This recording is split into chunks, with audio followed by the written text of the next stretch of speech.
ეხლა ჭხრეკარო ჩატარდება ველოდები რომ ბრალს წამიყენებენ და არ გამოვრიცხავ რომ მიუახლოვდნენ ჩემი დაკავების ამბავსაც.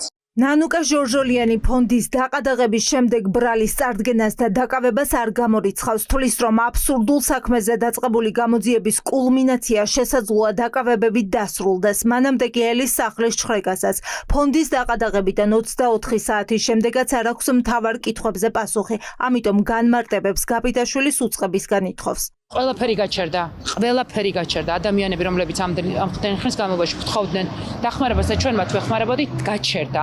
ჩვენ ვეღარავის ვეღარ დავეხმარებთ. მოსამართლე გავიგეთ, ვინც არის, მაგრამ პროკურორებს მოვიდა, ჩემთვის ძალიან მნიშვნელოვანია იმ პროკურორის სახელი და გვარი, რომელმაც მიიღო გადაწყვეტილება, გასაგებია რომ ეს არის გაბიტაშვილი, გასაგებია რომ ეს არის ბიძინევენიშვილი, მაგრამ არა.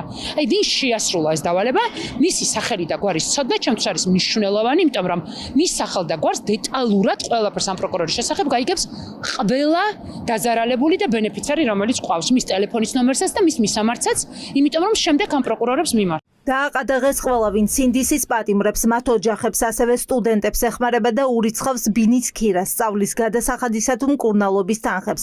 ასევე დაყადაღებულია ის ორგანიზაციებიც, რომლებიც გურიის სტიქიის დროს მოქალაქეებს ეხმარებოდნენ და ისინიც, ვინც უკანონო ჯარიმების დაფარვაში ახალგაზრდებს ეხმარებიან.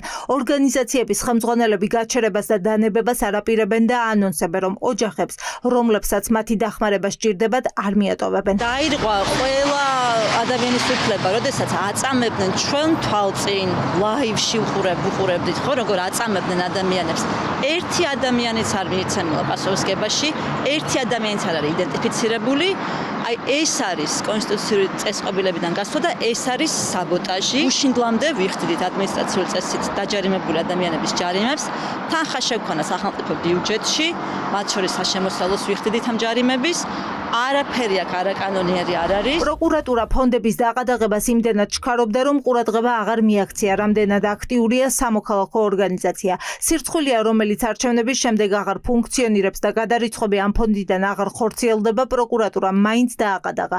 მიზანი არასამთავრობო ორგანიზაციებისთვის ცალსახაა, მომიტინგეების შეშინება და აქციების შეწყვეტა. ამაყის გრძნობით ვივსები, რომ ვარ თანადამფუძნებელი იმ ორგანიზაციისა, რომელიც არა მხოლოდ მისი არსებობის განმავლობაში უქმნიდა თავის ტკივილს ოლიგარქს, არამედ მისი დახურვის შემდეგაც კი ოლიგარქი ამ ორგანიზაციის აჩრდილს დასდევს. სხვა მიზეზი უბრალოდ გაუგებარია, იმიტომ რომ კიდევ ერთხელ ხაზგასმით ვიტყვი, რომ ორგანიზაცია არჩევნების შემდეგ ოქტომბრის თვიდან არის დახურული. ფონდების დაყადაღებას მოხალისეების სახლებში შესვლა მოხვა. როგორც ჩანს, ივანიშვილის გუნდი მოხალისეებს სტიქიის ზონაში ჩასვლას და მოსახლეობის დახმარებას არ პატიობს. კრიმინალური პოლიციის 10 თანამშრომელმა გვიანღამით გაჩხრიკა ლანჩხუთის მოხალისის ლევან გათიაშვილის ბინა. ეძებდნენ ლეპტოპებს, თუმცა სახლიდან წაიღეს მხოლოდ პარალონები. ჭხრეკის სერია 1 საათში მისი მანქანის გაჩერებით და შემოწმებით გაგრძელდა. მისი ტერორი ამით არ დასრულებულა. მოხალისე მაშველი დილა ადრიან კრიმინალურ პოლიციაში გამოკითხვის მოტივით გადაიყვანეს. დაზუსტებით 100% ვერ ვიტყვი, რომ აუცილებლად ფონდის საქმეს უკავშირდება, მაგრამ ბოლო პერიოდში რაც დავაკვირდი ფონდის საკითხი უფრო გააქტიურდა, დაყადაღდა ყველასთვის მნიშვნელოვანი ფონდები, რომელიც ეხმარება როგორც აქციის მონაწილეებს, ასევე ძალიან ბევრ გაჭირვებულ ადამიანს. ასეთ ფონდთან ჰქონდა მეპირად გადაკვეთა ლანჩხუთის სტიქიის დროს, ნანუკას ფონდს გულისხმობ, რაც შევიძინეთ, იქ არის მაკარონი, ვერმიშელი და მსგავსი ტიპის პროდუქტები, არის ძეხვი და ასე შემდეგ. ეს მე მგონი დანაშაული არ არის და ამაზე რავი, სახელმწიფო სტრუქტურას არ უნდა ქონდეს განსაკუთრებული დამოკიდებულება. ივანიშვილის გუნდისთვის მთავარი პროტესტის შეწყვეტა. ამისთვის რეპრესიების ყველა ხერხს იღენებენ. აჩერებენ ფონდებს, რომელიც უკანონო ჯარიმებს ფარავენ და სინდისის პატიმრებს ფინანსური ვალდებულებების შესრულებაში ეხმარებიან.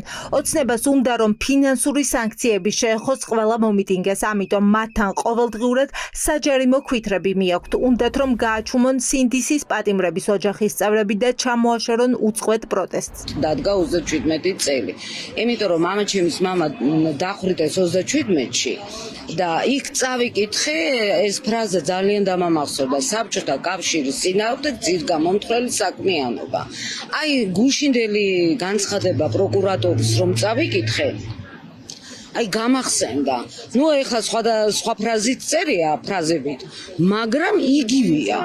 არანაირი სხვაობა. პატიმრებსაც რო ფულს ურიცხავდნენ, ეს დანაშაულია? თვითონ ართმევენ ხალხს სიცოცხლეს, არსებობის წყაროს და თუ ვინმე კეთილი ადამიანი გამოჩნდა და დაგეხმარა, ეს დანაშაულია. შეგწყვეთ უნდა და იქეთ უნდა დაუმატოთ კიდევ ფული, რომ თქვენს ნაცვლად სხვები აკეთებენ ამას. თუ აღარ ვიცი რა უნდა თქვას, არის ჩვეულებრივი ტერორი. პატიმრებს ფაქტიურად საჭმლის ფული წაართვეს. გაჭირვებულ ადამიანებს ესე იგი სასიცოცხლო რესურსი უბრალოდ გაუნადგურეს.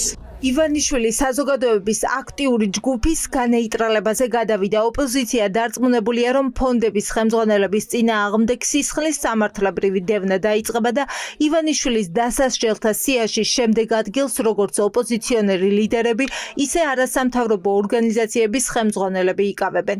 რას ედავებით ნამოყარ ჯორჯოლიანს, რას ედავებით კილაურის ფონდს, რას ედავებით სხვებს სიკეთეს? ფონდების დაყადაღება ეს არ არის არც პირველი, არც უკანასკნელი ამბავი, რასაც ქართული ოცნება აკეთებს. ამის შემდეგ საბოტაჟის საქმეზე ცხადია, რომ პოლიტიკოსები და არასამთავრობო ორგანიზაციები იქნებიან დადანაშაულებულები, მაგრამ ძალიან არასწორი ადრესატია ნამოყარ ჯორჯოლიანი.